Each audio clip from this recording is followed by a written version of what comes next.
Bonsoir Loïc. Salut, ça va Laura? Oui, ça va et toi? Ouais, c'est au top, je suis trop content.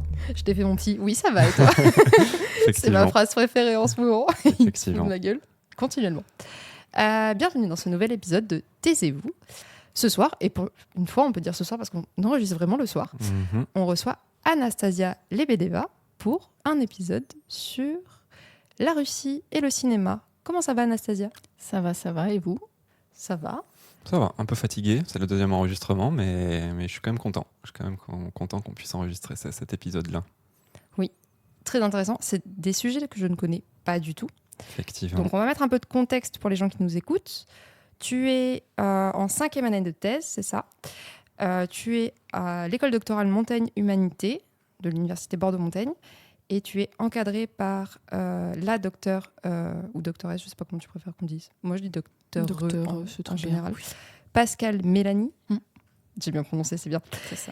Et tu travailles sur le queer dans le cinéma russe post-soviétique. C'est ça. T'as tout bien dit. J'ai tout bien dit, t'as vu. J'ai fait des petites fiches, c'est Bravo. super. D'abord, on va commencer par des questions un peu générales pour savoir c'est quoi ton parcours universitaire, comment t'en es arrivé à faire une thèse là-dessus? Alors, mon parcours universitaire. Déjà, je suis restée fidèle à la même fac. C'est-à-dire que je suis restée... ça fait... J'ai un peu honte et je suis un peu fière en même temps de le dire. Ça fait 12 ans que je suis à l'université Bordeaux-Montaigne. C'est long. Waouh. Oui. T'as une carte de fidélité, un abonnement. J'ai une carte étudiante avec ma photo de quand j'avais 18 ans. Quoi. 17 ans. Ah, Donc, waouh. Voilà. Mais en plus, c'est... Non, du coup, c'est pas exactement la même. Mais moi, j'ai ma vieille carte d'université et c'est des vieux formats parce que maintenant, ils ont tous des trucs tout nouveaux et tout. Et toi, t'arrives avec ta vieille carte, t'es là. Ah. Nous, je crois que c'est à peu près les mêmes. Ils n'ont pas changé les vôtres. Et juste le nombre de chiffres dans le numéro étudiant, moi, il y en a 6. Eux, il y a 10 maintenant. Non, mais c'est ça. Il y en a 10. Ça aussi, c'était un vrai truc pour ceux qui t'arrivent après. On pourra mettre la photo de cette carte pour la promo du podcast si tu veux. On peut. Pour annoncer. Regardez, je suis là depuis 12 ans. Mais oui, donc voilà, je suis restée à l'université Bordeaux-Montaigne tout ce temps. J'ai fait une licence de cinéma. Après, j'ai fait un master cinéma recherche. C'était exactement l'intitulé, je crois que c'était approche socio-culturelle et historique, un truc comme ça. C'était voilà, assez complet comme approche de la théorie du cinéma. Donc c'était vraiment théorie par contre, parce que la licence, il y avait une partie pratique quand même. En master, il n'y en avait vraiment pas. Et après, j'ai fait un master études de genre, donc, qui a en fait ouvert pendant que j'étais en train de faire mon master ciné. Et sur l'impulsion de ma directrice de mémoire. Et en fait, c'est notamment grâce à elle que j'ai découvert les études de genre, en fait, le féminisme, tout.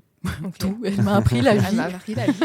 Personne importante, donc. Honnêtement, oui. Mais j'étais encore en train de penser à elle aujourd'hui, en fait, en me disant que je lui enverrai mon article à venir qui devrait être publié là pour avoir son avis, parce que ça me ferait plaisir.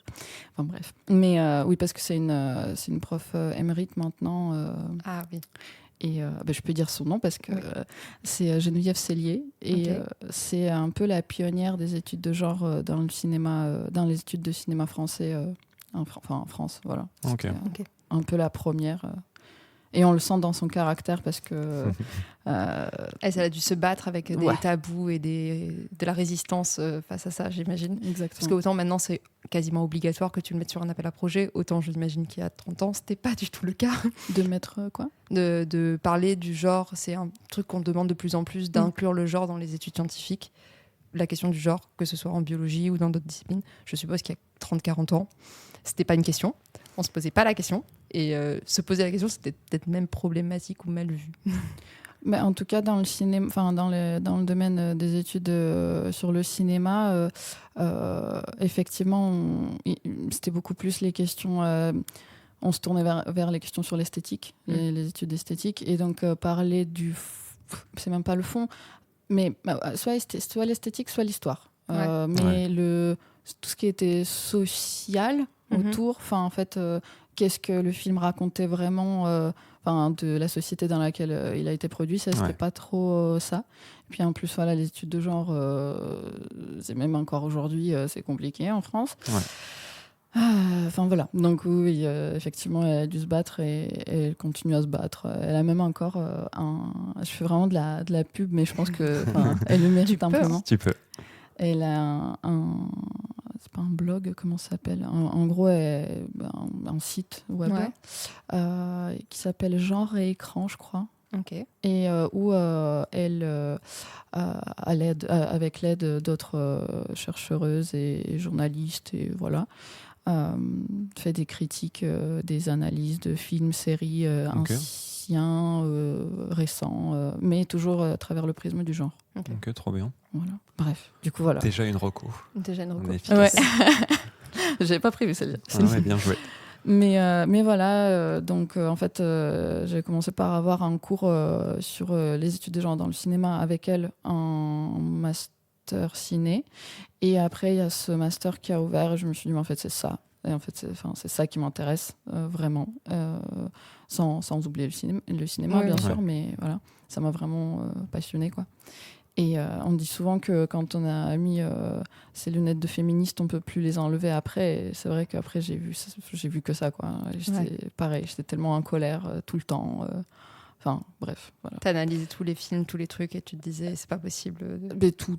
Ouais, toute la vie. Toute la vie. Et si on parle de films, clairement. Est-ce qu'il y a des films que tu peux plus voir, par exemple? Ah bah, honnêtement, moi, la majorité, franchement, 99,9% des trucs que j'adorais gamine, par exemple, je peux plus. Ouais, ça, on passe tous par une réalisation. Il y a beaucoup d'œuvres dont on était fan, et maintenant qu'on les revoit, parfois on dit qu'il ne faut pas revoir les classiques. Des fois, je crois. Ouais, je pense que c'est quand même bien de s'y confronter et voir dans quel schéma de pensée on était à l'époque et qu'est-ce qui a changé depuis. C'est quand même intéressant, mais c'est vrai que ça nous fait détester certaines œuvres ou certains créateurs. Ou certains acteurs. Quand tu fais « Ah, j'aimais bien ces acteurs avant », et ils sont tous cancel. Adieu. Ouais. Et donc le passage master-doctorat, ça s'est passé comment? Et donc voilà, ce master études de genre. Et après, en fait, il fallait que... En fait, donc j'ai commencé le master ciné. Ouais. Et un cours de route. T'as fait les deux en parallèle? J'ai fait les deux en parallèle. Okay. Mais j'ai redoublé 2 fois ma deuxième année de master ciné et une fois ma deuxième année du master études de genre. Parce qu'en gros, en cours de route, j'ai changé de sujet plusieurs fois. Plus, pour ton mémoire. Et voilà. Du coup, ça, Parce qu'au départ, j'avais fait un truc que sur le ciné et pas du tout sur le genre. Et après, on m'a dit que je pouvais faire un seul master pour les deux, un seul mémoire pour les deux masters. Donc j'ai adapté mon sujet. Et donc au final, mon sujet, c'était alors exactement l'histoire des homosexualités en Russie de l'époque tsariste à nos jours et leur représentation dans le cinéma russe post-soviétique. Donc on était déjà dans un sujet qui est un peu proche de ton sujet de thèse. Avec toute une partie vraiment historique où je cernais le cadre socio-historique. Voilà. Et après, une fois que j'avais fini le master, alors oui, ce qu'il faut savoir, c'est que j'étais pas forcément pendant les études à l'université, j'étais pas forcément la grosse tête. Clairement, j'avais pas prévu, en tout cas, de faire une thèse. Comment ça s'appelle? Un gros... si je peux le dire, mais un gros... c'est ok. Bref, vous verrez ce que vous pouvez pas. Ça marche. En fait, je pense pas qu'il y ait les autorités qui nous écoutent, mais... c'est chill. Ouais. Mais en fait, je me suis inscrite en thèse pour avoir mes papiers au départ, parce que du coup, je suis donc d'origine russe. Mm-hmm. Et je n'ai toujours pas la nationalité française. Au jour d'aujourd'hui, je ne l'ai toujours pas. Alors que ça fait 14 ans que j'habite en France. Donc la moitié de ma vie, quoi. Et n'hésitez pas à juste faire des papiers aux gens qui vivent là, qui travaillent là depuis longtemps encore. Juste, je pense qu'ils sont français. Ouais. Voilà. Mais voilà, en fait, le projet, c'était de m'inscrire en thèse. Et en fait, j'ai toujours rêvais d'être comédienne. Ok. D'ailleurs, au départ, je voulais faire du théâtre à la fac, mais au final, je me suis dit que l'histoire de théâtre, c'était trop long et ça n'allait pas m'intéresser. Les milliers d'années que le cinéma, c'était plus court et que c'était plus facile. Et donc, voilà, le projet, c'était de m'inscrire en thèse, d'avoir mes papiers le temps de... parce qu'en même temps que la thèse, j'ai été prise au conservatoire de Bordeaux en parcours théâtre. Okay. Et donc, je voulais, c'était 3 ans. Donc, je voulais le temps de finir ce projet-là au conservatoire, cette formation-là, qui ne me donnait pas le statut étudiant, donc qui ne me permettait pas d'avoir les papiers. Le temps de traîner en thèse en faisant croire à ma directrice que je l'écrivais alors que je l'écrivais pas parce que clairement j'avais pas le temps parce que j'étais en 39h, 45h semaine au conservatoire. Donc, donc non, t'as pas fait de thèse. Et en fait, au bout de 3 années de formation théâtrale donc, au conservatoire, je me suis rendu compte, j'étais arrivée à mes 27 ans, je crois, et je me suis rendu compte qu'en fait, la vie de bohème, très peu pour moi. Ça a des limites. Voilà. Et qu'en fait, l'intermittence et la vie, enfin voilà, c'est quand même très précaire, et que moi, psychologiquement, ça n'allait pas me convenir. Okay. Et j'avais toujours cette thèse-là qui était là dans un coin. Ouais. Elle était officiellement là. Elle était officiellement là. Et en fait, je me suis dit, en plus, que ça allait trop me manquer, en fait, la recherche, enfin voilà, l'aspect universitaire, académique, tout ça, parce que l'air de rien, j'ai toujours aimé quand même étudier et lire, enfin voilà, chercher, comprendre des choses. Et donc, j'ai totalement retourné ma veste. Je me suis dit, allez, enseignante-chercheuse à la fac, fonctionnaire. Après avoir voulu être comédienne intermittente, finalement, pourquoi pas L'inverse. En fait, je veux un métier à vie. C'est ça. Aucun sens. Mais voilà. Mais tu t'es confronté au truc, t'as fait ah non, pas du tout en fait. Non, pas du tout. C'est ça. Mais en fait, pour être tout à fait honnête, je me dis aussi que le fait d'avoir un métier aussi stable, avec quand même pas mal de temps libre, même s'il y a beaucoup de travail, mais quand même il y a du temps. Enfin, en tout cas, c'est du temps qu'on peut agencer. Ouais.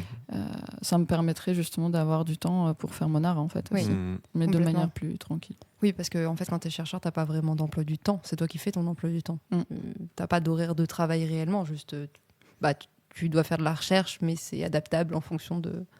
Donc oui, tu peux complètement caler des horaires de représentation, de répétition au milieu de tout ça.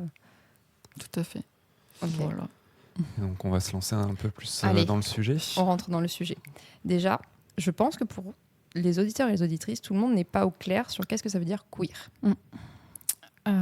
Du coup, je sors mes conspects, mais comment ça s'appelle, mes petites fiches aussi. Le queer, donc, c'est un mot qui signifie étrange en anglais.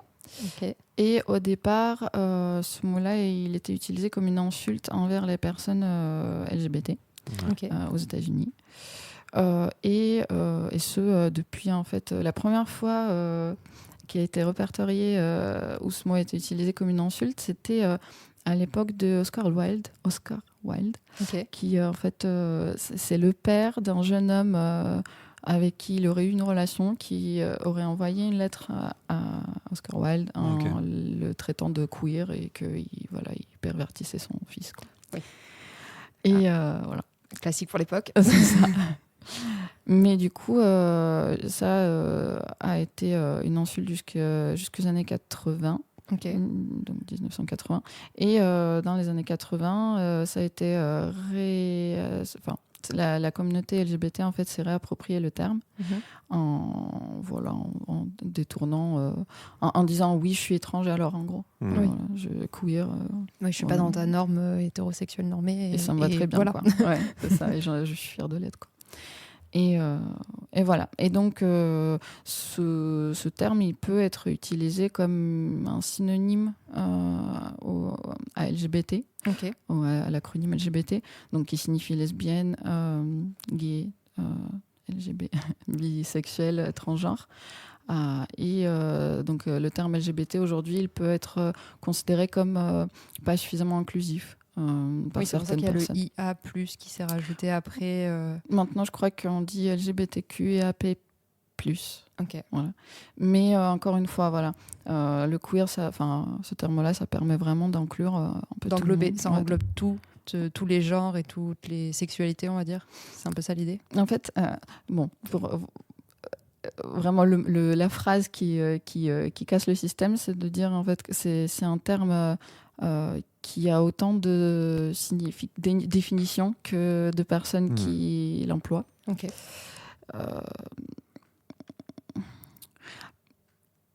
Moi, dans mon travail, peut-être ça va être plus simple, j'utilise ce terme comme un terme générique qui définit toute orientation sexuelle ou romantique non hétéro, et toute identité de genre non cis. Okay. Voilà. Mais encore une fois, par exemple, le terme queer, ça peut aussi avoir une portée militante, notamment en France. Par exemple, on va pouvoir dire d'une personne qu'elle est dans le milieu queer, on va pouvoir même dire qu'une personne est par exemple gay mais pas queer ou lesbienne. Mais enfin voilà, le terme queer, ça va être, mais c'est très politique en fait aussi. Voilà, c'est vraiment des débats. Là, en juin, j'ai fait un colloque sur la définition du mot queer. Donc pendant 8 heures. Ok, il n'y avait que ça, des conférences sur la définition de mot queer. Et personne n'était d'accord. Évidemment. Donc voilà, c'est pour vous dire. Ok. Donc c'était pas une question facile en fait. Donc on commence par le deuxième mot. En fait, j'aurais dû commencer par le. Est-ce que tu peux nous expliquer le? C'est ça. Alors ça, c'est un article de genre masculin. Ça, c'était facile. Et bon, l'important, c'est d'avoir défini. Voilà, on a donné ta définition à toi et comment tu l'as exploré dans le cinéma. Donc ça, c'était important. La suite, tu t'intéresses au cinéma russe post-soviétique. Pourquoi cette période? Alors cette période... Pourquoi ce pays?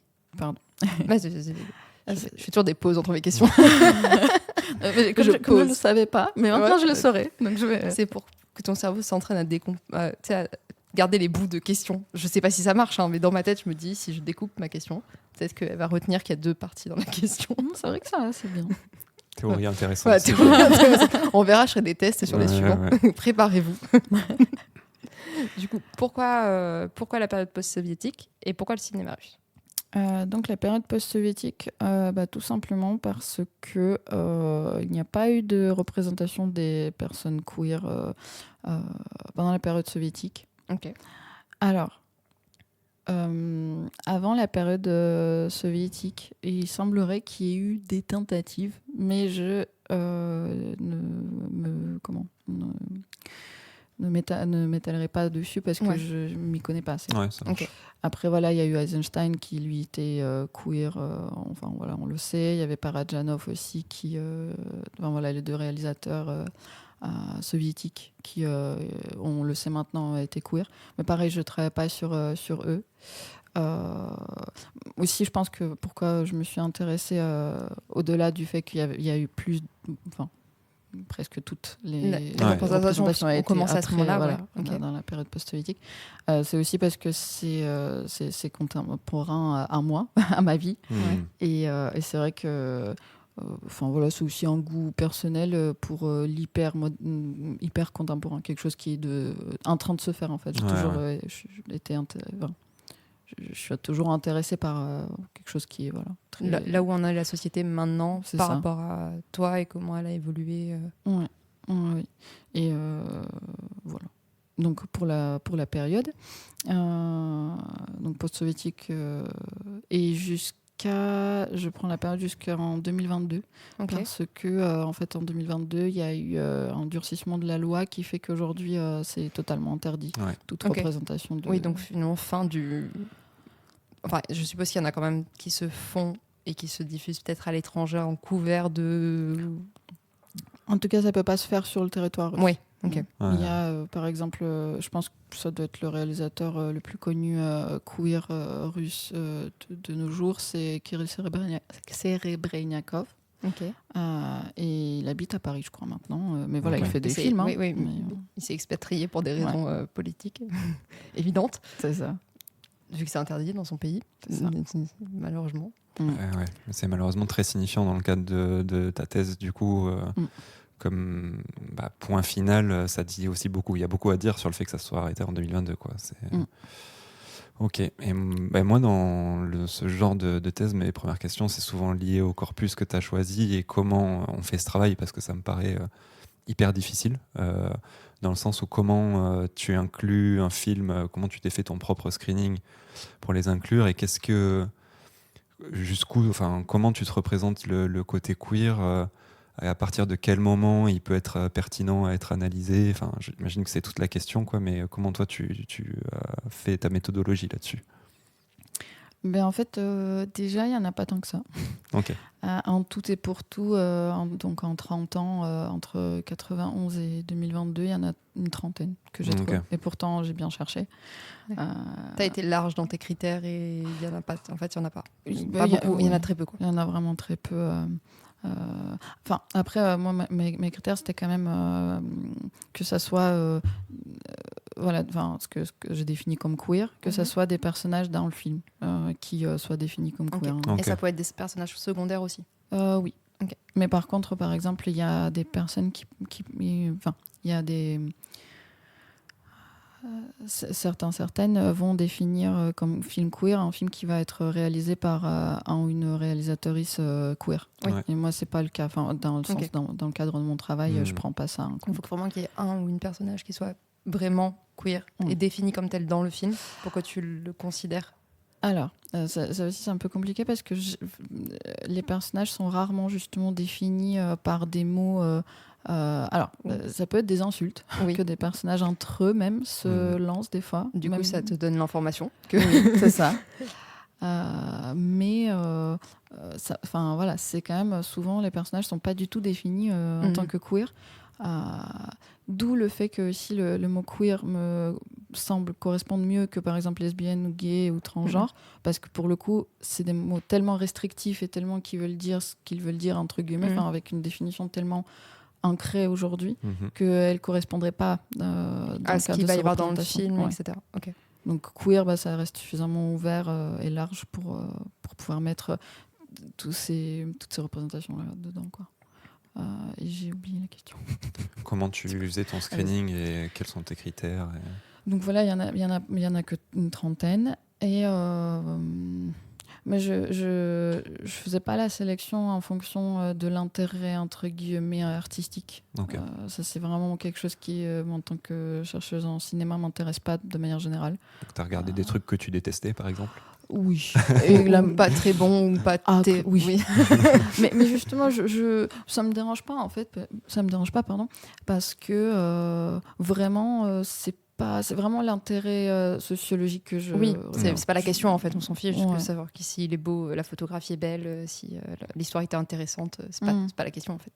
Après, évidemment, je vais l'avoir quand même dans un coin de ma tête que c'était plus expérimental, plus intéressant, moins intéressant.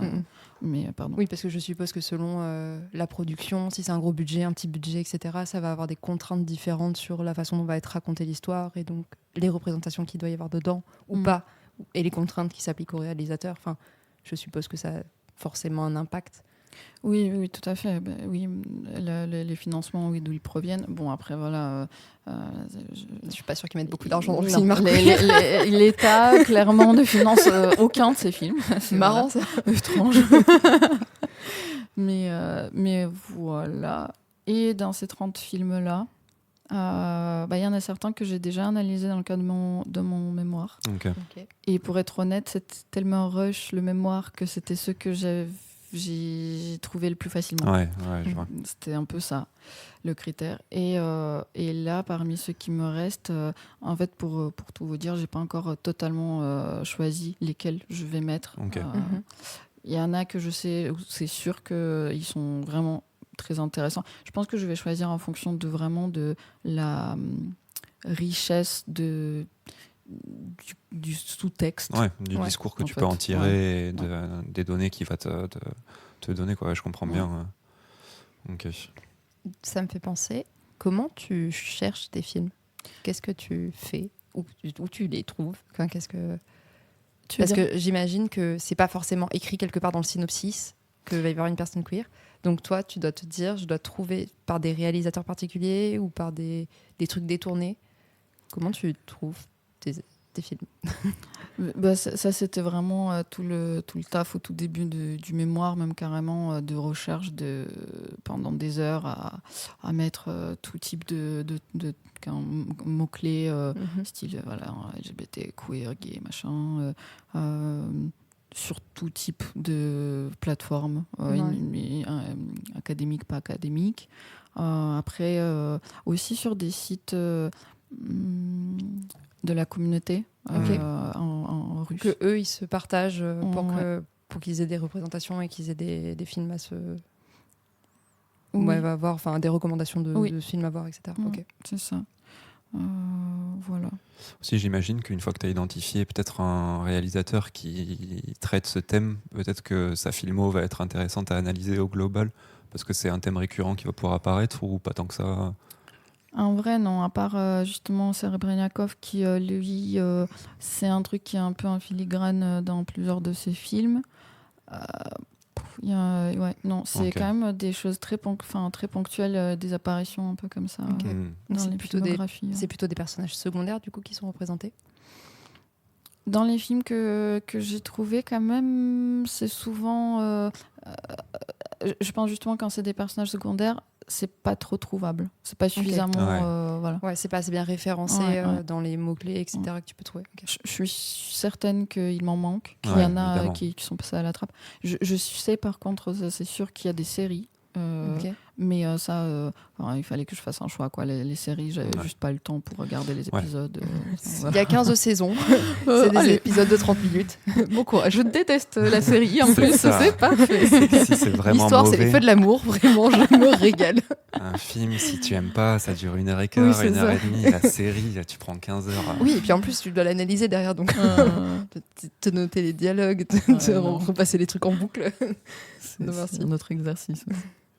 Et alors, une question que j'ai aussi, c'est que d'après la courte description que tu nous avais donnée vis-à-vis de ta thèse, l'idée c'est d'en faire un lien avec l'évolution de politique générale de la Russie et comment ça impacte le cinéma et peut-être inversement, je ne sais pas. Sur quels canaux tu peux te renseigner? Alors, bien sûr, on sait globalement ce qui se passe en Russie et on a des grandes idées, mais comment tu fais pour avoir des informations précises? Parce que j'imagine, moi, un étranger qui se renseigne sur la politique française, suivant quel canal tu utilises, tu peux avoir des sons tellement biaisés et en dehors de la réalité parfois. Si tu compares Humanité et Valeurs Actuelles, je pense que tu te marres. Pour certains canaux qui sont quand même très, très biaisés. Donc, comment tu fais ça, toi? Je pense que l'avantage que j'ai quand même, c'est que le russe soit ma langue maternelle et que quand même je garde un lien avec ce pays. Mais déjà, je suis venue toute seule, donc... T'as toute ta famille là-bas, donc plus maintenant, heureusement. Okay. Ma mère, elle vient de déménager à Londres, là, il n'y a même pas un an, donc très contente. Moi, je suis très contente qu'elle soit partie. qu'elle ait fui. Qu'elle ait fui, elle a clairement fui. Et, mais voilà, je sais quels sont quels médias à quelle direction tu connais déjà leurs biais globaux. Tu as grandi là-bas, donc tu sais, tu as les références qu'ont ta famille, tu connais déjà des choses sur ce pays que n'aurait pas quelqu'un qui est d'un point de vue extérieur, du coup. Puis je m'intéresse de manière générale quand même assez de près à ce qui se passe. Et donc j'arrive à peu près à... Après, honnêtement... c'est vraiment pas fin, la politique de Poutine. C'est tellement pas fin que des fois, je me dis, mais comment ça passe, quoi, en fait. Bref, ça, c'est un autre sujet, mais c'est très déprimant. Dans la suite un peu de sa question, est-ce que tu as, dans les films que tu as sélectionnés, par exemple, des années différentes, et est-ce que tu compares ça, par exemple, à l'évolution des lois qui sont passées dans le pays, ou les scandales qu'il y a pu y avoir, etc. Tout à fait, oui. C'est vraiment d'essayer de voir s'il y a une corrélation entre l'évolution de ces représentations et l'évolution du contexte sociopolitique. En fait, je pense, pour l'instant, c'est pas sûr du tout, c'est une idée, parce que j'ai toujours pas mon plan. Okay. Mais je pense que ça va être un plan chronologique en 3 parties, où ça va être la première partie 91 jusqu'à l'arrivée de Poutine au pouvoir. Okay. Puis à l'arrivée de Poutine, c'était en 2000. Ouais. Donc ça fait 24 ans qu'il est au pouvoir. Ouais. Voilà. Et non, c'est la démocratie, t'inquiète. Oui. Donc après, entre son arrivée au pouvoir en 2000 et 2013, alors parce qu'en 2013, il y a eu une première loi.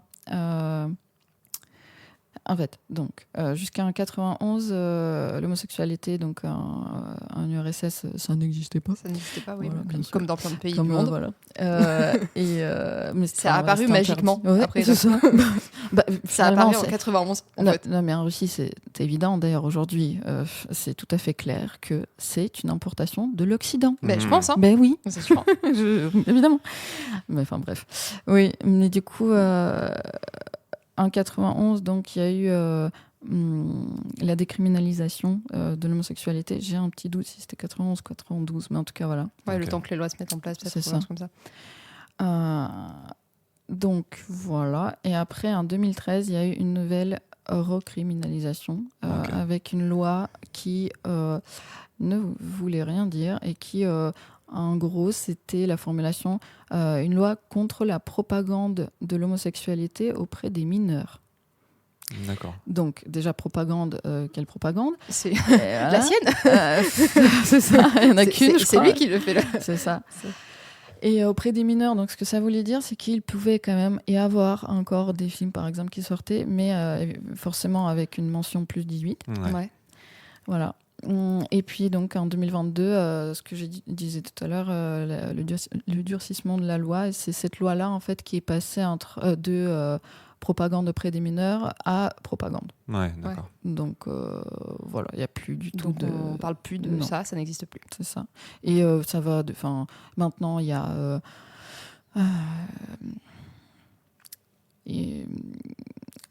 comment j'essaie de trouver la formulation exacte qu'il utilise.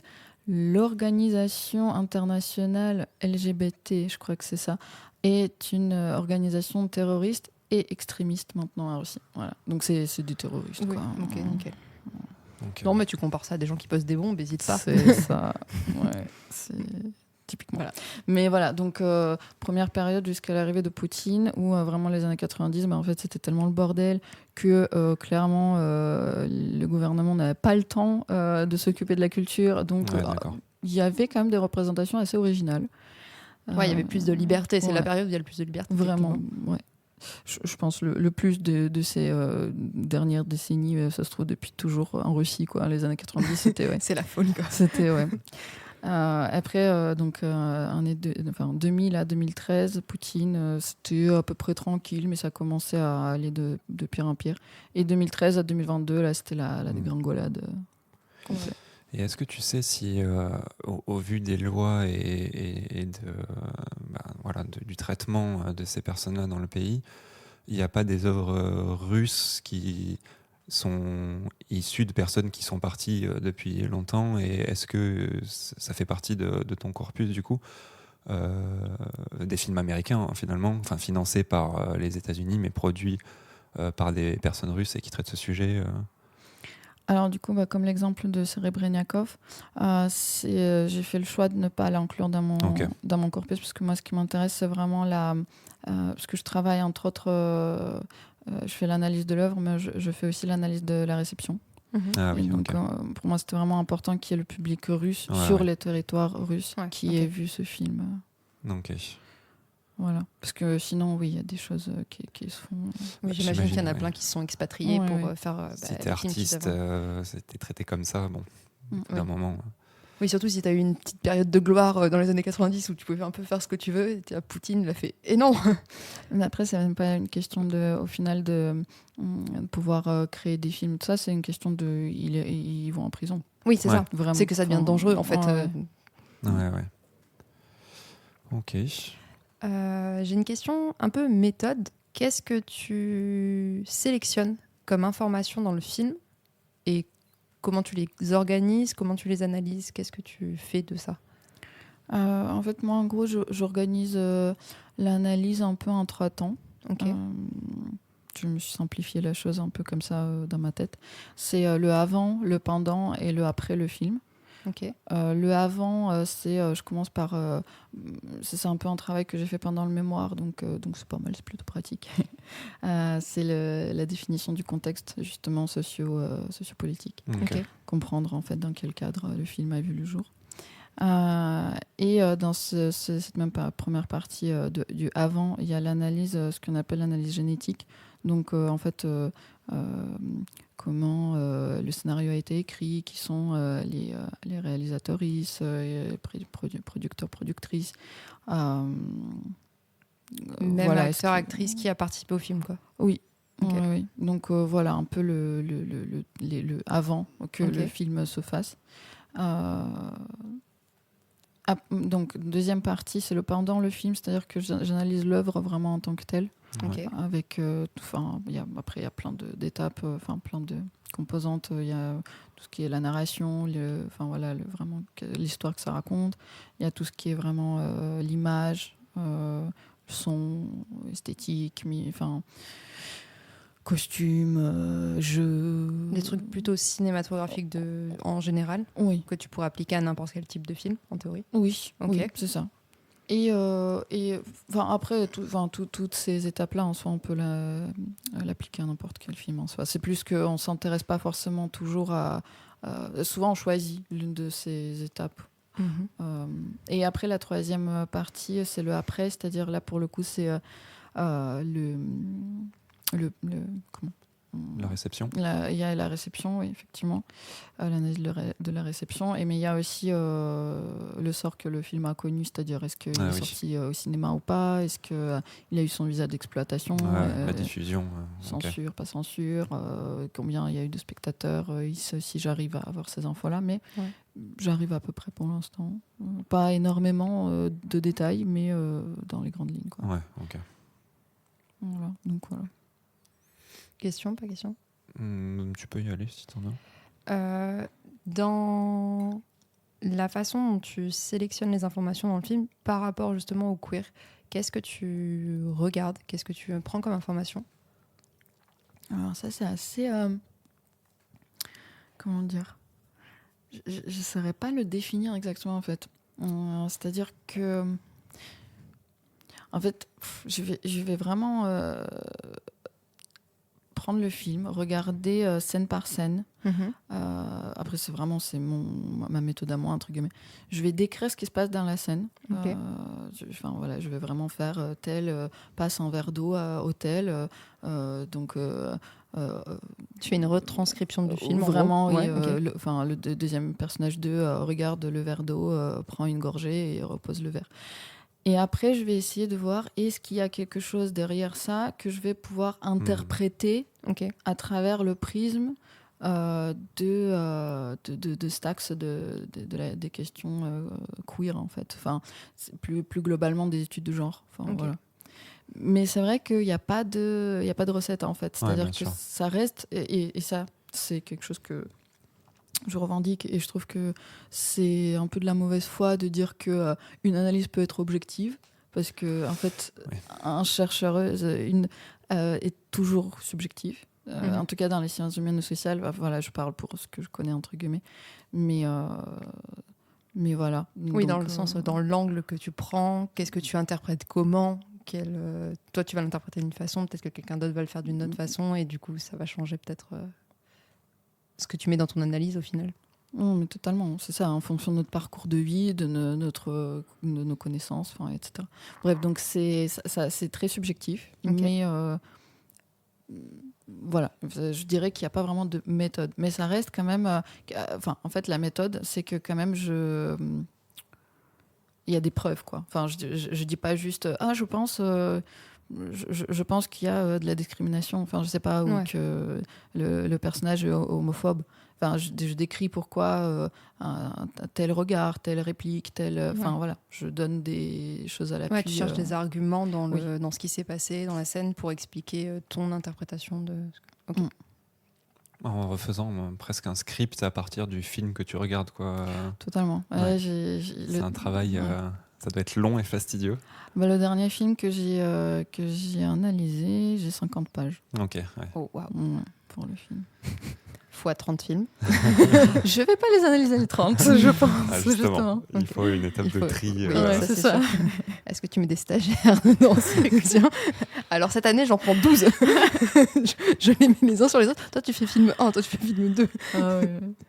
Il me faut 30 stagiaires. Je suis désolée. Je ne peux pas faire moins. J'ai 30 films. Je ne peux pas faire moins. Je sens que tu vas faire travailler des gens gratuitement, toi, là. Non, mais j'imagine vraiment la dose de travail que ça doit être de se dire, alors ce film, déjà, je dois le regarder 60 fois pour juste décrire si j'ai raté un truc, imagine, machin. Je sais pas. Enfin, voilà. Après, je pense que c'est comme pour n'importe quelle recherche, il faut être un peu passionné et un peu bizarre. Un peu toqué pour ton passer sujet. Autant de temps, ouais. C'est ça. C'est sûr. Et alors, donc en termes de résultats, je ne vais pas te demander précisément, puisque si tu me dis que tu n'as pas de plan, tu n'as pas forcément toute l'analyse qui a été mise en place ou quoi, mais est-ce que tu aurais des choses à nous dire sur des choses qui t'ont déjà marqué, interpellé sur l'évolution du traitement, sur la période que tu couvres, ou vraiment tu n'en es pas déjà là et voilà, est-ce que tu aurais des choses à nous dire en début de teasing pour les résultats? Eh bien, la conclusion que j'en tire pour l'instant, c'est que c'est compliqué en Russie pour les personnes queer. Ouais. Non, en fait, c'est un peu la peur que j'ai au fond de moi, c'est de me dire, est-ce que ça se trouve, à la fin de ma thèse, ma conclusion, ça sera en fait juste ça. Ouais. Mais j'espère pas quand même. Non, en vrai, je peux déjà dire ce que j'ai plus ou moins compris après avoir fini mon mémoire, donc avec les films que j'ai analysés pendant le mémoire. C'est que en fait ces films-là, enfin ces représentations-là, elles vont souvent quand même parler d'autres sujets que la vie d'une personne queer en elle-même en fait. Ouais. Jamais d'ailleurs en fait. Ça va jamais être juste en film une histoire d'amour entre deux personnes queer par exemple. Jamais. Okay. Enfin, c'est pas jamais. Ça peut juste pas être ça. Un sujet quoi. Non. Dans les films, notamment par exemple qui sont sortis dans les années 90, ça va beaucoup être, par exemple, c'était très compliqué. La Russie, tout était détruit. Économiquement, ça allait pas du tout. Politiquement, on savait pas où on allait. Enfin voilà. Et donc il y a ce côté, par exemple, les hommes qui est queer. Vont être montrés comme des hommes qui ont perdu leur virilité, par exemple, ou qui sont en perte de repères. Comme une conséquence des choses mauvaises qui se sont passées dans le pays, ça se retranscrit comme un symptôme. Exactement. Okay. Je vais le noter, ce que tu dis. Tu pourras le réécouter. Ah oui, grave. Je pense. Mais voilà, par exemple. C'est un exemple. Ouais, c'est plutôt un regard négatif qu'il y a dans les films que tu vois. Oui, 99% du temps, même quand c'est pas négatif, c'est très dur.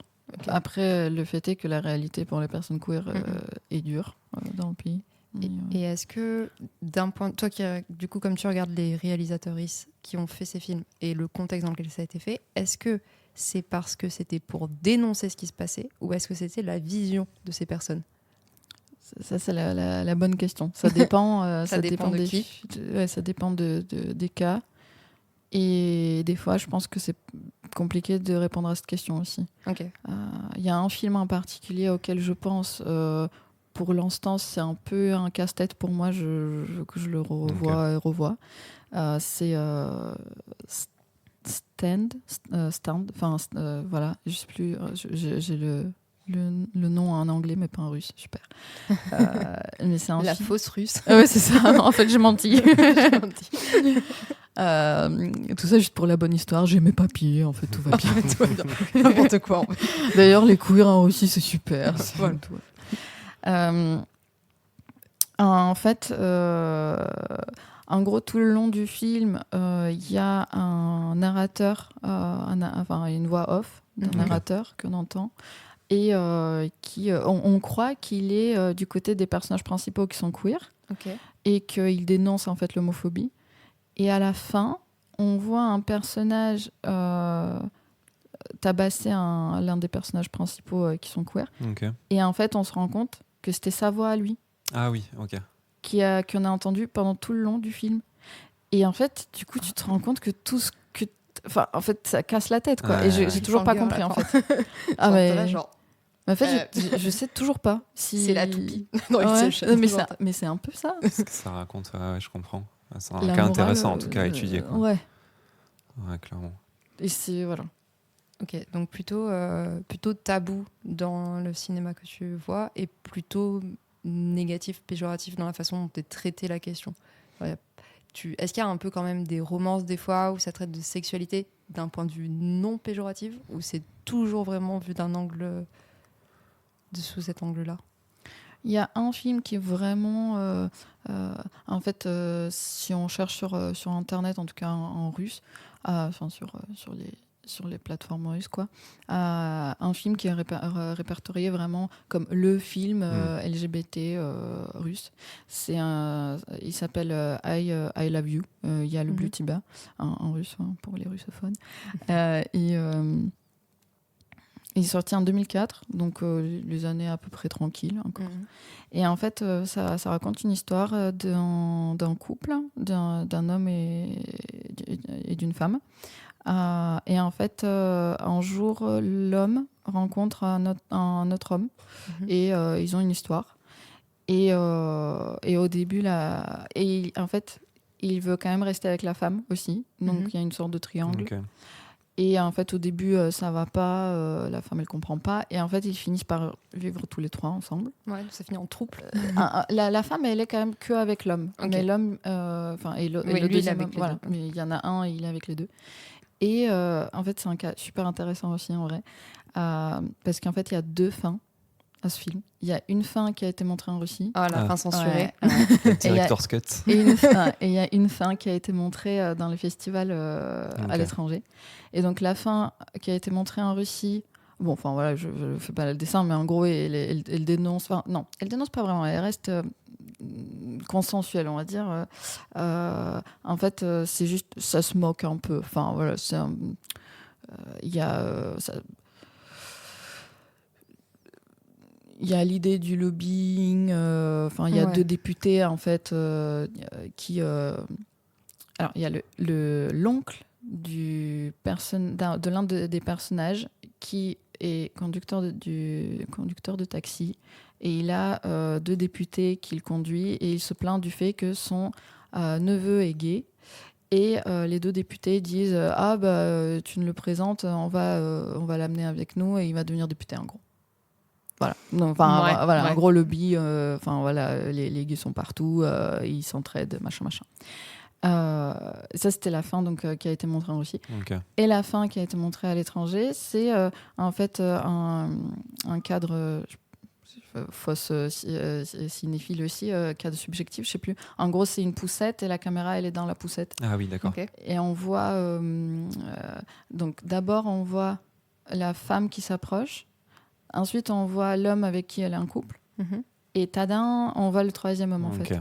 Donc, en fait, une heureuse famille. Ouais, ils ont fait une famille, ils ont eu un enfant et tout va bien, quoi. C'est ça. Et donc, la Russie, un pays tolérant à l'étranger. C'était un peu les années où la Russie essayait encore de faire un Miami. De faire bonne figure. Ok. Pour toi, la fin russe serait plus la director's cut que celle qui est montrée à l'étranger pour faire de la propagande. Pour faire un peu genre, regardez, on est... Ouais, c'est pas clair. Franchement, je ne saurais pas dire exactement les réalisatrices quelle était leur intention. Leur intention. Je pense que c'était de... Je sais pas, franchement, ça se trouve, ils ont eu des directives. Enfin, je sais pas. C'est un cas intéressant aussi. D'un côté comme de l'autre. Ça peut être à la fois, en Russie, ça va être mal pris si tu fais ce truc de famille et machin. Ou à la fois, ça peut être juste pour dire, regardez, en fait, ça va chez nous. Et coucou, il se passe rien. Regardez, on peut montrer ça en Russie, je vous le jure. Donc ouais, ça peut être les deux. Et je pense que j'ai un peu ma réponse, mais à quel point tu as accès à des sources liées à la production du film elle-même, comme des making-of ou des interviews de réalisateurs, parce que je sais que pour faire des analyses de films en Occident, c'est hyper utile quoi, d'avoir l'interview d'un réel pour comprendre ses intentions. Ça donne beaucoup de sens à plein de scènes que sans ça, on n'aurait peut-être jamais, jamais mis du sens sur telle ou telle scène. Est-ce que tu as accès à ces ressources ? Un peu en vrai, ouais. Surtout des articles écrits. Ouais, ok. Des entretiens après ça dépend pour quel film. Ouais, bien sûr. Mais là par exemple le dernier en date c'était un film de 2013 que j'ai analysé. J'ai quand même eu pas mal d'infos. Okay. Ouais. Des entretiens surtout en fait. Ouais, c'est sûr que ça doit aider. Ok. Bah, moi j'ai fait le tour de mes questions. Est-ce que t'as... Moi j'en ai une dernière un peu par rapport à l'après du coup. Est-ce que tu trouves facilement des journaux, par exemple, qui font des articles sur les films ? Et quand tu cherches sur la réception des spectateurs, tu cherches comment ? En fait, oui, il y a pas mal d'articles, encore une fois, au final. Pareil, ça dépend de la période. De l'œuvre et de si c'était plus ou moins interdit, je suppose. Aussi. Pour les années 90, par exemple, c'est plus compliqué de trouver de la réception, en tout cas des choses qui... Il n'y avait pas encore Internet, donc c'était un peu difficile d'avoir autant d'informations collectées partout, surtout. Okay.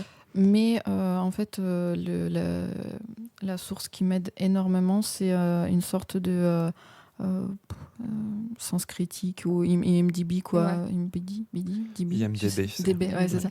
Je ne sais jamais si c'est D ou B le premier. Russe, en fait, ça s'appelle Kinapoesk. C'est un site vraiment qui référence... tous les films qui existent, possibles, imaginables, et avec la possibilité de laisser des critiques, en fait. Okay. Et aussi qui référence les critiques pro. Ah, c'est bien ça. C'est vraiment le Graal, quoi, un peu.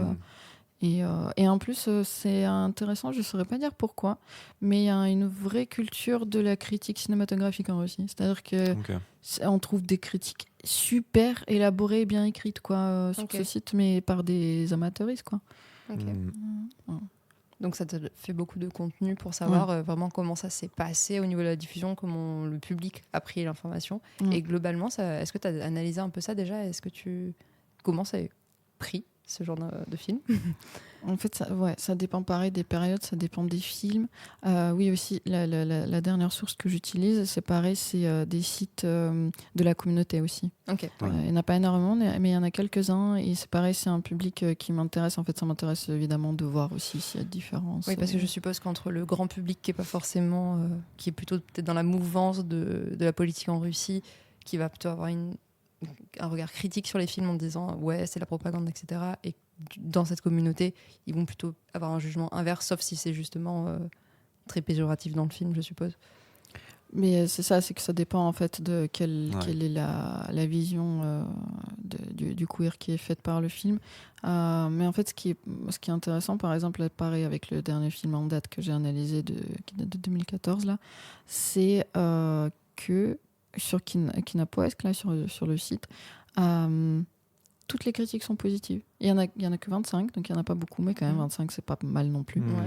Toutes sont positives, sauf que sur le même site, il y a des articles qui parlent du fait que ce film-là va sortir. Et là, dans les commentaires, c'est le carnage, c'est l'enfer, c'est la fête des homophobes. C'est les trolls de Twitter qui ont débarqué, quoi. C'est l'enfer. C'est 80 commentaires par article, mais que des trucs qui me font soit pleurer, soit hurler. Mais du coup, voilà, ce que je me dis, c'est est-ce que les personnes homophobes du coup qui vont juste pas regarder ce film là en fait et du coup pas laisser de critique tellement ils se sentent au-dessus de ce genre de film, ils se sentent offusqués juste par le fait que le film existe peut-être. Après ça dépend à quel point c'est revendiqué dans la communication du film, parce que comme on l'a dit, c'est pas souvent flagrant ou c'est pas mis j'imagine sur l'affiche. Le film, je suis pas sûre qu'il s'appelle Queer, tu vois. Donc il y a forcément un biais, mais c'est vrai que après les réputations des films peuvent aller vite. Oui, c'est ça. Il suffit que dans le synopsis, il y a un mot un peu comme ça, ou dans la bande-annonce, il y a un truc qui fasse penser que. Sûr. Donc ça peut très vite partir dedans. J'ai une petite dernière question vas-y, en fait. Ce serait juste peut-être une recommandation sur un des films peut-être dont on a parlé là, qui te paraît le plus intéressant pour découvrir ce type de film-là pour un néophyte ou n'importe qui. C'est lequel qui te viendrait à l'esprit Est-ce qu'il y en a un Est-ce qu'il y en a des biens dedans? Bien. Intéressant. Socioculturellement intéressant. Oui, c'est ça. Mais je pense que je vais peut-être dire celui, pareil, le dernier que j'ai analysé, là, parce qu'en fait, je viens de... là, il y a une semaine de finir l'article dessus, donc j'ai la tête en plein dedans. Mais en vrai, il est pas facile à regarder, pas joyeux, mais intéressant. C'est Chemin d'hiver. Ok. Et il est sorti en 2013-2014. Et voilà, franchement, il est intéressant. Ça parle d'un chanteur lyrique qui rencontre un voyou. Et ils ont une sorte de relation fusionnelle. Voilà, c'est assez intéressant. Ok. Bon, on va mettre en description pour ceux qui sont curieux. Je vous enverrai le lien parce qu'en plus, en Russie, les droits d'auteur, ça n'existe pas vraiment. Ah, donc on trouve tout gratuitement. D'accord. En très mauvaise qualité. Mais le 420p. Mais avec des sous-titres anglais. Okay. Ah, pas mal. Très bien. Déjà pas mal. Du coup, section 2 du podcast, de l'épisode. Ouais, si Anastasia, t'as rien à rajouter sur ta thèse, si tu penses qu'on a fait le tour globalement, carrément. On peut y aller. Alors. En général, on demande aux gens qu'est-ce que tu fais en dehors de ta thèse. Soit je suppose que tu fais du théâtre. En effet. Et du coup, comment ça se passe? Comment tu sors de cette effervescence de film? Comment tu te distrais? Mais en fait, c'est vrai que moi, depuis que je suis à l'université, même avant, en fait, j'ai toujours eu ces deux pans-là qui m'ont attiré. Le côté intellectuel, entre guillemets, lire des livres, chercher à répondre à des questions, comprendre pourquoi. Et en même temps, le côté un peu plus pratique de vivre des expériences, faire des choses. Et notamment à travers le théâtre. Et c'est vrai que ça a été longtemps mon rêve, quoi. Et aujourd'hui, je pense que je ne verrai pas ma vie sans les deux. Enfin, c'est vraiment... j'en parlais avec un ami à moi qui est enseignant-chercheur à la fac, mais qui est réalisateur en même temps. Et il disait que pour lui, c'est pareil, il ne peut pas choisir l'un des deux. Et je disais, c'est vrai que du coup, il y a les deux qui un peu en pâtissent, quoi, dans le sens où si on prenait tous ce temps entièrement que pour l'un ou pour l'autre, on ferait peut-être des choses soit meilleures, soit plus, ou je sais pas. Mais en même temps, moi, je serais incapable de le faire, je serais malheureuse. T'as l'impression d'amputer un truc. Totalement. Ok. Donc là, tu fais partie d'une troupe, tu fais des représentations, tu fais des... C'est ça, en fait. Du coup, grâce à ma formation, j'ai acquis le sens à peu près de légitimité de me dire comédienne pro. Donc du coup, maintenant, j'accepte plus de projets bénévoles, en gros, à part pour ma compagnie. Mais j'ai quelques projets, en fait, où je suis vraiment que comédienne. C'est cool, avec plusieurs structures différentes, plusieurs compagnies. Et j'ai ma compagnie d'amour qui s'appelle Le Grand Incendie, petite pub, on est sur Instagram. Venez nous suivre. On mettra en lien aussi. Et franchement, en plus, c'est un truc c'est un peu le bon moment de nous suivre parce qu'il vient de nous arriver un truc incroyable. Ah, ça tease. Oui. Wow. Non, mais en vrai, c'est vraiment énorme. On est vraiment hyper contents. On vient d'être... On a participé à un appel à projet qui a été lancé par la ville de Bordeaux pour faire partie de la direction artistique de la base sous-marine. Oh, waouh. Oui, effectivement. Voilà. Voilà. Juste petit truc, un tout petit truc comme ça, un petit appel à projet. Félicitations du coup. Merci. Bravo. C'est un endroit qu'on aime beaucoup. Ouais. Ça rend super. Oui, en fait, il y a deux parties. Il y a la partie qui est louée à la ville par les bassins de lumière, qui est une entreprise privée du coup. Ouais. Et il y a l'annexe qui est vraiment, c'est toujours la basse marine, mais c'est juste sur la gauche. Je ne sais pas si vous voyez une petite, voilà. Oui, je vois ce petit. Voilà, ce petit truc qui est énorme en fait. Non, j'y crois toujours pas en vrai. Mais c'est vraiment très récent. On a récupéré les clés il y a 2 semaines. Ok. Voilà. Et en fait, du coup, on est deux associations. Il y a nous, du coup, et il y a une autre association, mais qui n'est pas du tout dans le spectacle vivant, qui est dans du patrimoine. Ok. Et en fait, on doit co-construire un projet de direction artistique sur 3 ans. Donc, Donc, vous êtes au début, vous avez pas de. Vous avez déjà un plan, une idée, un truc où ça vous part feuille blanche, ça commence les collabs, quoi. En fait, on a vraiment tout à construire. C'est-à-dire que même ça commence par juste la. Bien sûr, j'ai oublié le mot. La gouvernance. Ouais. On ne sait même pas comment. Qui, quoi, comment. Ouais, normal. Les subventions, on n'a pas d'argent. Oui. Donc, c'est à nous d'aller toquer aux portes. Mais bon, on est soutenu par la ville. Donc ouais, ça aide. Plus facile. C'est quand tu arrives avec le cachet de la ville en disant bonjour. Je suis maire, en fait, ici.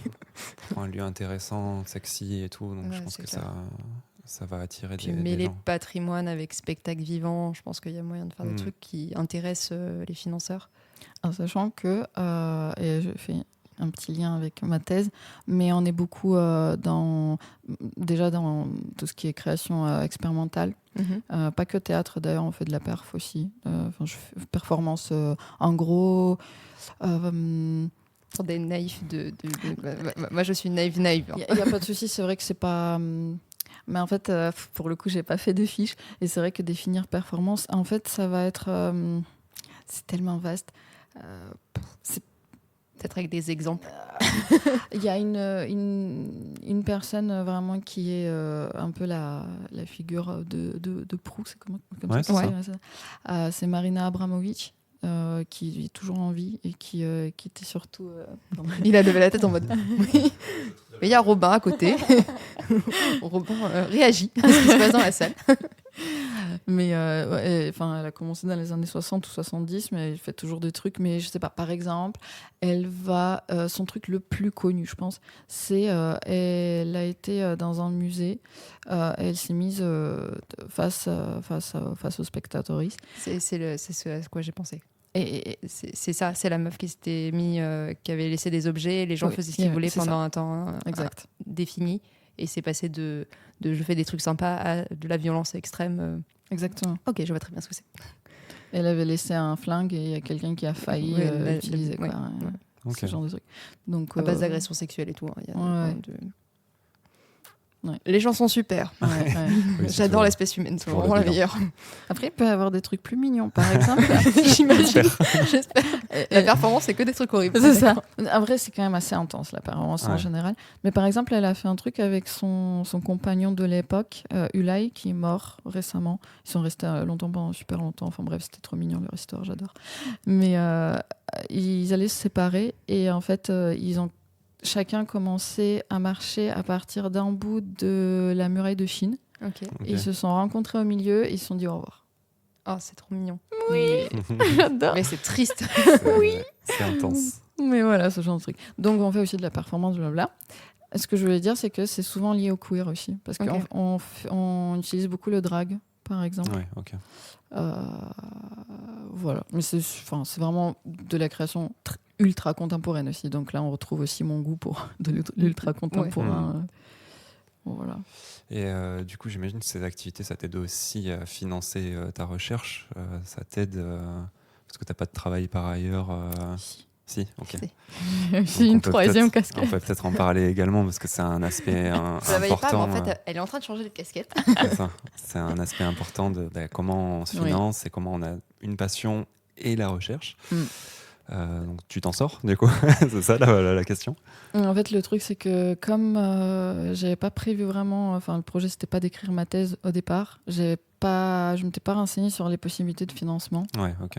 Et j'avais postulé au contrat doctoral, mais vraiment sans conviction. Ah ouais, vraiment. J'étais persuadée que, déjà pas vraiment grosse tête. Bref, sans dire non plus, sans minimiser, j'ai bien conscience que pour écrire une thèse, il faut bien avoir, cherché. Mais je ne me prédestinais pas pour ça, donc je n'avais pas forcément fait de recherche sur comment faire. Voilà. Donc, pas de contrat doctoral en vue, puisque ce n'était pas le projet de toute façon. Donc, même si je l'avais obtenu, je n'aurais pas pu prouver que je continuais, que je faisais quelque chose. Donc, c'était pas... Voilà. Donc, j'ai toujours bossé à côté. Et là, récemment, j'ai fait beaucoup de restauration, de bars, de trucs comme ça, quoi. Des classiques à Bordeaux. Voilà, c'est ça. Mais là, récemment, c'est ma 3e année, j'ai trouvé, pareil, le Graal. Et là, pareil, je fais de la grosse pub, mais c'est pas vraiment de la pub. C'est plus un gros conseil. Pour des personnes qui ne sont pas financées, franchement, c'est pas mal du tout. Je suis AESH, donc accompagnante des élèves en situation de handicap. Ouais. Et donc, moi, je suis dans un lycée parce que j'ai plus de facilité avec des jeunes adultes, c'est pas des jeunes adultes, mais j'avais déjà travaillé avec des étudiantes en fait, en situation de handicap, c'est pour ça. Du coup, avec des lycéens. Et en fait, ce qui est incroyable, c'est que tu as toutes les vacances scolaires. Ah ouais. Et ça, du coup, et du coup, tu peux travailler ta thèse et faire du théâtre et des performances pendant ce temps-là. Ça se marie pratique. Bien. Et en sachant que, du coup, il y a 4 mois de vacances quand même dans l'année. Ouais. Et en sachant aussi que, une fois que... En gros, on nous dit que si tu fais bien ton travail, l'élève, il n'a plus besoin de toi. Et donc, comme je fais bien mon travail, 90% du temps, pendant que je suis en cours, je lis mes livres pour la thèse. Tu peux bosser. Tu peux bosser à côté. Et ben, du coup, c'est quasiment, c'est pas exactement le même métier, mais c'est ce que nous avait un peu conseillé Baptiste quand il est passé, parce que lui, il était pion dans un lycée. C'est ça. Vrai. Ou surveillant la nuit, ou des trucs comme ça. C'est des métiers où tu peux faire des trucs pendant que tu es sur place, parce que y a des moments où tu fais pas grand-chose, en fait. Tu dois être là pour regarder ce qui se passe, mais t'es pas attentif à 100%. Et en plus de ça, tu as des congés. Totalement. Ouais. Et quand même, il y a un petit truc un peu gratifiant. Oui, ça c'est sûr. C'est quand même sympa. Surtout toi, avec accompagner des gens qui en ont besoin. Et je suis pas sûre qu'ils en trouvent facilement des gens AESH dans les établissements. C'est très demandé. Enfin, je veux dire, ils prennent vraiment sans trop chipoter. Ils sont tellement en demande qu'ils n'ont pas le choix. Quoi. Ouais. Et de plus en plus, il y a de plus en plus de notifications à MDPH. MDPH, je sais plus l'acronyme, mais en gros, c'est l'organisme qui donne les notifications aux enfants sur le fait qu'ils ont besoin d'un accompagnement. Ouais. Et c'est quel type de contrat? C'est des CDI en tant que fonctionnaire que tu as? En fait, c'est un CDD de 3 ans, renouvelable une fois, et CDIsable au bout de 3 ans, ou au bout de 6 ans. Ouais. Voilà. Et par contre, il n'y a pas de temps plein. C'est 20 heures, 24 heures ou 30 heures. Donc c'est bien en plus. Après, du coup, la paye, elle est conséquence au fait que c'est mi-temps, mais ça te permet quand même d'avoir du temps libre du coup à côté pour faire ta thèse, faire d'autres activités. C'est pas très bien payé, mais c'est quand même au-dessus du SMIC. C'est déjà pas mal. C'est déjà pas mal, franchement. C'est sûr. Et du coup, tu disais que tu fais plus de contrats de comédienne bénévole, donc tu fais des contrats, donc tu as des cachets et tu es payé pour ce que tu fais. Est-ce que tu as tourné dans des films ou des trucs comme ça, des productions? Peut-être que tu veux pas faire la pub parce que tu as honte. En vrai, oui. Mais ça va, c'est trouvable sur Vimeo, mais il faut avoir le mot de passe que je ne vous donnerai pas. Ça va être piraté, ça. Non, mais oui, j'avais tourné de l'époque de quand j'étais à la fac en ciné, en fait. J'ai fait notamment 2 longs métrages. J'ai fait des rôles principaux parce que personne ne voulait se faire ça, en fait. Vous êtes lancé la balle et c'est toi qui l'as attrapé. Moi, je grave, avec plaisir. Mais non, après, en vrai, ça m'a fait une expérience de ouf. Et c'est sûr. Pour comment ça s'appelle le truc vidéo, la carte visite vidéo, là. Enfin, mince. En gros, quand tu envoies ta candidature pour être comédienne sur un film. C'est pas le book. Le book, c'est pour les photographes, donc c'est un équivalent, je suppose. Bon, voilà, la carte visite vidéo, quoi. Ok. Moi, vraiment, j'y connais rien en cinéma, donc c'est pas moi qui faut me demander. Robin? J'ai tape en tête. Oui, mais c'est ça, mais. J'arrive pas à trouver. Mais oui, c'est hyper con en plus comme truc. Tu peux dire showreel aussi éventuellement. Mais bon, bref, passons. Ça fait des images qu'on peut montrer. Okay. Si on choisit bien son cadre. Ok, donc ça t'avait un peu servi de carte de visite, on va dire, pour la suite des projets, etc. Ok. Mais enfin, c'est pas trop ma tasse de thé le cinéma aujourd'hui, parce qu'en fait, je me rends compte à quel point c'est un business et à quel point en fait l'artistique, il a évidemment qu'il y a de l'artistique, mais c'est beaucoup plus compliqué en fait de faire ce qu'on veut au cinéma qu'au théâtre, je dirais.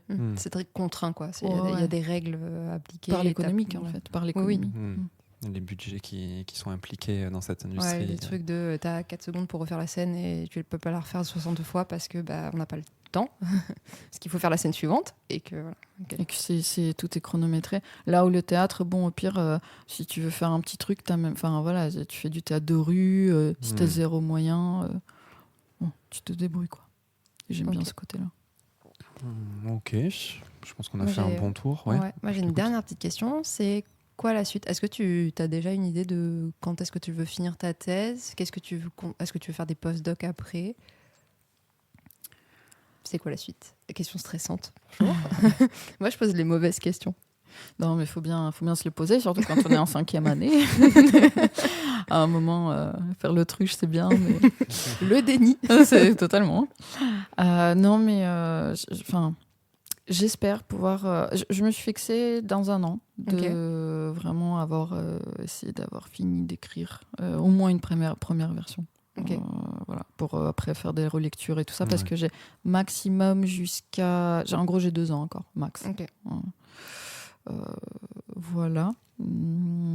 Et après, dans l'idée, là, l'idéal, dans ma tête, ça serait effectivement d'être qualifié, d'essayer d'avoir un statut de maître de conf. Postdoc, il faut que je me penche dessus parce que je sais que ça existe, mais je ne sais pas à quoi ça sert. Enfin, si je sais que ça sert. Enfin, non, en vrai, non. Vraiment, c'est un peu le grand flou pour moi. Okay. Et, je pense qu'il y a beaucoup de choses à y faire, dans le sens où voilà, j'ai l'impression qu'on peut pas mal bouger si on veut faire un postdoc à l'étranger ou des choses comme ça. C'est conseillé, ça dépend beaucoup des disciplines, je pense, parce que nous, par exemple, en biologie, neurosciences, les États-Unis, ils ont des budgets faramineux et du coup, si tu vas là-bas, ça fait un bond dans ta carrière parce que tu ressors avec 60 000 articles et des projets de fou. Mais je sais qu'en psychologie, par exemple, c'est pas forcément. Enfin, j'ai pas l'impression que ce soit vraiment le cas. Parce que pour avoir atterri en psychologie maintenant, les chercheurs que je rencontre, ils n'ont pas forcément fait des post-docs loin, ils n'ont pas forcément bougé trop. Les Parisiens, ils sont restés à Paris. J'étais à Lausanne, ils ont fait la Belgique, le Luxembourg et la Suisse. C'est pas non plus c'est pas les pays les plus loin de l'histoire, tu vois. Donc je pense que ça dépend vraiment des disciplines et voilà. Ok. Mais ouais, bon, du coup postdoc à voir, franchement, pourquoi pas. Mais c'est vrai que là j'ai aussi eu comme je change je retourne ma veste à peu près une fois tout le temps. Manuel Valls. Ça va quand même pas, s'il te plaît. Désolée. C'est le plus grand retourneur de veste que je connaisse. Ah, mais on fait pas ça aux gens qu'on invite. Oh non. Je retire. Elle ressemble pas du tout à Manuel Valls, je vous jure. Personne ne ressemble à Manuel Valls. Surtout pas sur ma photo de quand j'avais 18 ans que vous verrez. Ah merde. Non mais du coup c'est vrai que j'ai aussi un peu des envies de faire du social en ce moment en fait. C'est-à-dire d'être je sais pas, c'est des trucs un peu bateau ce que je dis, mais je sais pas, travailler soit avec des ados queer ou des migrants queer ou des femmes qui ont été victimes de violences, ou des choses un peu concrètes. D'aider vraiment plus concrètement ces personnes. Mais quand même dans mes domaines de prédilection, entre guillemets, mais faire vraiment du concret où je vais faire quelque chose et je vois l'impact que ça a sur le moment, parce que la théorie, c'est cool et je sais que ça peut avoir de l'impact, c'est évident. Mais t'as pas... la vision directe, peut-être ce qui me manque un tout petit peu. Ça peut se comprendre, hein. C'est normal. Certaines personnes veulent un peu plus de concret et vouloir aider directement, ça peut apporter beaucoup, quoi. Ouais, on avait reçu quelqu'un, Robin, parce que moi j'étais pas dans cet épisode, quelqu'un du Gyrophare. Ouais. Et qui avait fait une thèse, en fait, elle a été retraitée et elle travaillait bénévole. Je crois qu'elle était bénévole au Gyrophare et en parallèle, elle faisait une thèse avec eux, un doctorat sur justement l'accueil des migrants queer. Et très intéressant. Mais peut-être des connexions. Voilà, tu vois, tu peux faire des connexions peut-être avec des personnes qui travaillent à la fois dans le social et qui. Si ce podcast peut servir à ça, c'est super. Oui, donc, si on peut faire du network ici, il n'y a pas de souci. Mais c'est rigolo parce qu'en fait, mercredi ou jeudi, j'étais à l'AG du Gyrophare. Okay. Et j'ai rencontré une personne qui s'occupe de l'accueil des migrants. Et je lui ai donné mon contact en disant que je parlais russe et que pas forcément. Ça peut aider, ça c'est sûr. Du coup, c'est marrant que vous en parlez. Regarde dans les listes des épisodes, il y en a. Je ne sais plus comment elle s'appelle, mais peut-être fait le même podcast. C'est possible. Ok. Ah si. Synchro. Une toute petite dernière question, désolée. Ouais, ça va. Mais du coup, si tu veux être maître de conf, est-ce que tu donnes des cours? Alors, je l'ai fait. Ouais. Je l'ai fait. Je le fais plus en ce moment parce que j'avais pas le temps. Parce que j'avais trop de choses que je faisais. Pas que tu as 3 activités en même temps. Seulement. Ça va, hein. Franchement. Non, mais franchement, j'en souffre pas. Enfin, bizarrement, je crois que j'ai appris à gérer mon temps. Après, j'avance pas aussi bien que je voudrais. Mais bon, bref, passons. Mais voilà, en ce moment, je donne pas de cours. Mais c'est quelque chose qui te plaît, globalement. C'est quelque chose qui... Ça va. J'aimerais gagner clairement une aisance, quoi. Ouais. Mais le côté transmission me plaît, par contre. Le côté... j'aime bien, en fait... Il y a une affiche que je vois tout le temps quand je mange aux rues, au resto universitaire à Bordeaux-Montagne. Et en gros, ça parle... c'est marqué... les amphis ne sont pas lieu d'harcèlement, mais un lieu d'émancipation. Et moi, c'est vraiment ça pourquoi j'adore l'université, en fait, surtout en tant que femme ou minorité, etc. C'est qu'on puisse s'émanciper, en fait, à travers les études, a priori publiques, pour l'instant, heureusement encore. Oui. Voilà. Mais oui, ça me plaît, cette idée. Ça me parlait, C'est un bon message je pour comprends finir. l'idée. Clairement. Et de participer à ça, ça me ferait plaisir, quoi. Très bien, c'est super. Ça t'a plu, cette expérience? Franchement, j'ai été super bavarde, j'ai l'impression, mais c'était cool. facile. On est dans les temps, je pense qu'il n'y a pas de souci. J'espère que les gens ont trouvé ça intéressant. Est-ce qu'on passe à une phase reco cette fois? Anastasia nous en a fait déjà pas mal. Mais si tu as encore des recommandations, de toute façon, on notera toutes les recommandations. Si tu as une recommandation qui sort du champ peut-être de tes études pour avoir un truc un peu plus diversifié. Je sais pas, est-ce que tu as un spectacle qui arrive ou un truc... Peu importe. Hein, si tu veux piéger les auditeurs avec le pire film de ton corpus aussi, tu peux envoyer. Non, en vrai, c'est vrai que j'avais pensé à un truc, mais ça reste dans le cadre de mes études. Mais c'est vrai comme tu veux. Vas-y, si tu veux. Tu peux en faire plusieurs des recos. Hein, vraiment pas de... Mais franchement, c'est vraiment un truc que je conseille. C'est une BD, en fait. Okay. C'est une BD. Je regarde un petit anti-sèche pour être sûr du titre. Petite session ASMR. C'est ça. Je vais le couper. Alors donc, ça sera une BD. Raté. Je vais le couper. Donc oui, c'est une BD qui s'appelle Queer Theory, une histoire graphique. Et c'est donc par Emmanuel Bobatti et Meg John Barker. Ok. Enfin, je crois qu'Emmanuel Bobatti, c'est peut-être le traducteur, je sais plus. En tout cas, voilà, c'est un livre vert, une BD verte, Queer Theory, une histoire graphique. Et en fait, c'est une BD qui vulgarise la théorie queer, mais vraiment, enfin, quand même, de manière assez poussée. Okay. Les dessins sont trop cool. Et franchement, ça fait vraiment... Ça fait vraiment toute l'histoire déjà des sexuality studies, des gender studies, des queer studies. C'est vraiment super intéressant, voilà, pour des personnes qui veulent en apprendre plus sur ce que c'est le queer, en fait, mais de manière très ludique. C'est vraiment génial. C'est un auteur de quelle nationalité à la base? Je crois que c'est américain. Ok. Et Et voilà. Ça permet en fait de remettre en question un peu, c'est ce que j'adore avec la socio par exemple, c'est de se dire mais en fait tous ces trucs que je fais que je croyais être super naturels, mais en fait c'est pas naturel du tout. Particulièrement par rapport à nos attractions, enfin la sexualité, les attractions, les codes du genre.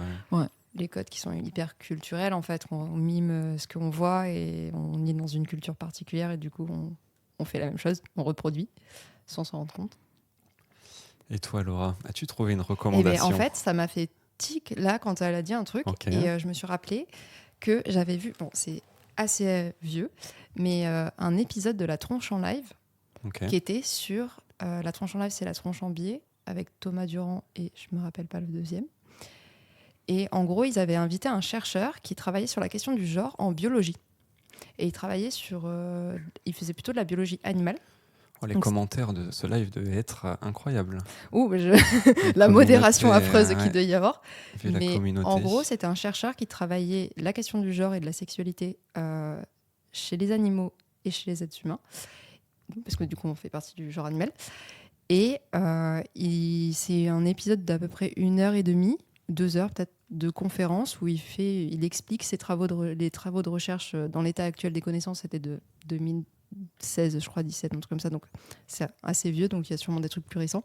Mais c'est très intéressant à regarder. Ça explique beaucoup de choses sur la sexualité dans le règne animal et comment elle peut s'exprimer de différentes façons, contrairement à ce qu'on pourrait penser. Et voilà, c'est ma recommandation. Je ne me rappelle pas du tout du nom du chercheur, hein, vous vous doutez bien. En tout cas, tu as trouvé une recommandation et dans la thématique. Et dans la thématique, tu as vu. Bravo. C'est vrai que c'est juste un petit truc. Du coup, ça me fait penser à un peu un incontournable. Du coup, il l'a trouvé. Le chercheur Jacques Balthazar, le chercheur. Le nom du chercheur. Mais c'est un podcast en plus, mais je pense que... En fait, j'ai l'impression que tout le monde connaît, mais ça se trouve pas du tout. C'est Les couilles sur la table. Oui. Ouais, voilà. Oui, toi tu connais, mais c'est bien de... Oui, toi peut-être pas. C'est bien de dire. Alors je connais, mais j'ai pas écouté. Jamais écouté. Et il y a aussi Le cœur sur la table, mais par comment elle s'appelle, Touillon, Victoire Touillon, je crois. Les noms, je suis perdue. Je crois que c'est ça. J'ai pas non plus. J'ai pas le nom des gens que je connais pas vraiment. En gros, c'est ça. Je retiens très bien les noms des gens que j'ai vraiment rencontrés. Du coup, il faut les rencontrer. Voilà. Et les autres, vraiment, mon cerveau, il n'imprime pas. Et moi, je vais faire une petite roco musique qui n'est pas dans le thème, malheureusement. C'est un collectif de 3 gars qui étaient connus sur Internet qui s'appelle Legend Industries, donc de Renard, Chronomusique et Pandrez, qui ont un concept de vidéo que je trouve génial. Donc les vidéos, c'est banger. Et donc, ils invitent un artiste où on voit d'abord la session studio enregistrée sous forme de vlog où ils vont créer un morceau ensemble. Ensuite, ils vont clipper le morceau. Et derrière, 2 ou 3 semaines plus tard, il y aura une session live autour de ce morceau.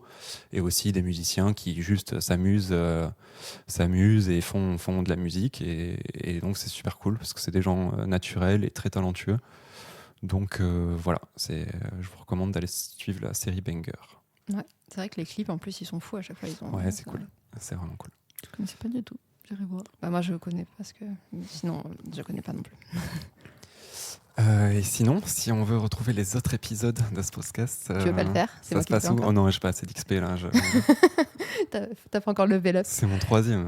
C'est vrai. Du coup, si on veut retrouver cet épisode de podcast ou les autres épisodes de podcast, on peut nous écouter sur toutes les plateformes qui diffusent des podcasts, donc notamment Ocha parce que c'est celui qui nous héberge, mais aussi Apple Podcasts, Deezer, Spotify, Podcast Addict, que je n'arrive jamais à prononcer. Elle est dure. Sachant que je parle vite, du coup ça n'articule pas du tout là-haut. Voilà, et si jamais vous avez aimé cet épisode ou les autres épisodes, vous pouvez nous noter sur les applications qui le permettent, avec des petites étoiles. 5 étoiles, c'est cool. Hein. On est obligé de faire genre 4, parce que moi je mets jamais 5, tout ça. On met max. Voilà. Si jamais, n'hésitez pas à partager l'épisode, à faire connaître le podcast autour de vous.